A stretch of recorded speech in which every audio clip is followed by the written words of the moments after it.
Assalamualaikum warahmatullahi wabarakatuh. Perkenalkan, nama saya Adelia Rifa Eliza, NIM 190563200133. Di sini saya akan sedikit menjelaskan tentang sistematika penulisan proposal penelitian. Bab sistematika pertama dalam penulisan proposal penelitian dari bab 1, bab 2, bab 3, dan bab 4. Yang pertama itu bab 1, merupakan pendahuluan yang mencakup gambaran umum dalam penyusunan sesuai dengan judul penelitian.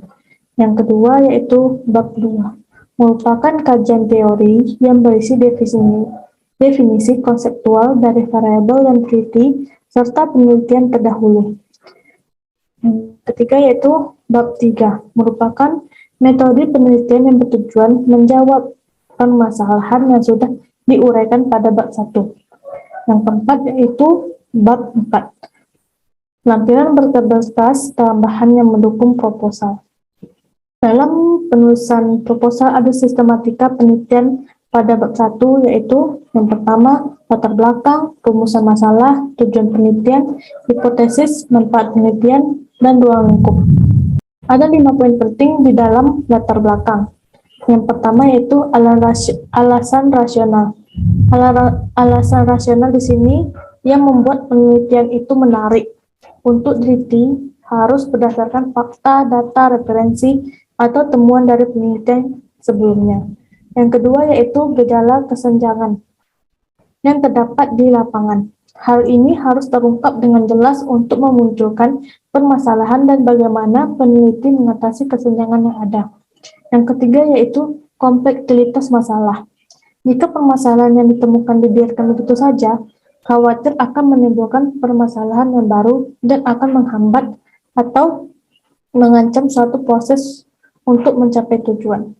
Keempat yaitu pendekatan teoritis. Pendekatan ini untuk mengatasi masalah dari sisi kebijakan dan teoritis. Yang terakhir, yang kelima yaitu penjelasan singkat tentang kedudukan atau posisi masalah yang akan diteliti dalam lingkup studi. Dalam penulisan latar belakang terdapat tiga bagian, yaitu bagian pertama, bagian pembuka, yang membuat gambaran umum tentang masalah yang akan diangkat dan dijelaskan kondisi idealnya seperti apa. Yang kedua, bagian isi. Bagian isi yang memuat fakta, fenomena, data-data, dan pendapat ahli yang berkenaan dengan pentingnya masalah dan efek negatifnya jika tetap dibiarkan. Yang ketiga, bagian penutup. Bagian penutup yang memuat alternatif penyelesaian masalah atau solusi yang bisa diberikan. Adapun rumusan masalah. Rumusan masalah merupakan suatu pertanyaan yang akan dicari jawabannya melalui pengumpulan data untuk mendukung pemecahan suatu masalah. Rumusan masalah dituliskan dalam bentuk pertanyaan dan harus sesuai dengan topik atau penelitian yang ingin dibahas. Sedangkan latar belakang memuat permasalahan yang ingin dibahas, maka rumusan masalah akan memuat pertanyaan dari permasalahan tersebut. Ada 5 poin penting dalam rumusan masalah. Yang pertama, masalah dirumuskan dalam bentuk kalimat tanya. Yang kedua, jawabannya dapat diperoleh secara ilmiah dan ada data serta fakta. Yang ketiga, dituliskan secara jelas dan padat, tidak ambigu atau multitafsir. Yang keempat, masalah yang dirumuskan dapat bermanfaat bagi ilmu pengetahuan dan masyarakat. Yang kelima, masalah yang tidak bertentangan dengan hukum. Yang ada tujuan penelitian. Tujuan penelitian adalah kalimat yang menunjukkan indikasi ke arah mana penelitian dilakukan atau data-data serta informasi yang akan dicapai dari penelitian itu. Bentuk kalimat dan tujuan penelitian adalah sebuah pernyataan yang konkret, bukan kalimat tanya. Ada 4 poin penting dalam tujuan penelitian. Yang pertama, spesifik. Harus spesifik dan tidak lari dari fokus pembahasan yang diungkapkan. Yang kedua, terbatas.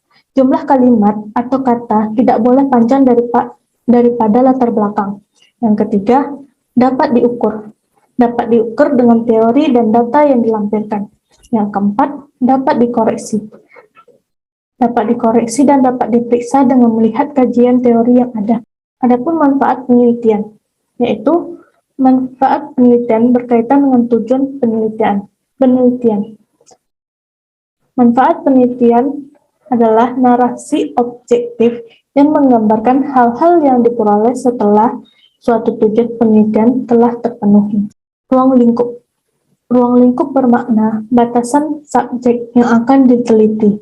Metode pembatasan ilmu yang akan dikaji dapat berupa batasan masalah yang diangkat dan jumlah subjek yang diteliti, serta materi yang akan dibahas dan variabel-variabel yang akan diteliti.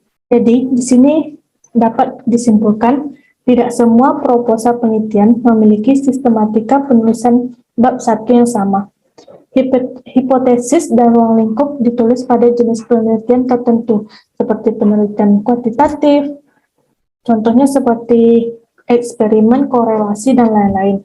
Namun, yang wajib ada pada penulisan bab 1 adalah latar belakang, rumusan masalah, tujuan penelitian, dan manfaat penelitian. Baik, sekian dari saya. Semoga bermanfaat. Saya ucapkan wabillahi taufiq wal hidayah. Wassalamualaikum warahmatullahi wabarakatuh. Terima kasih.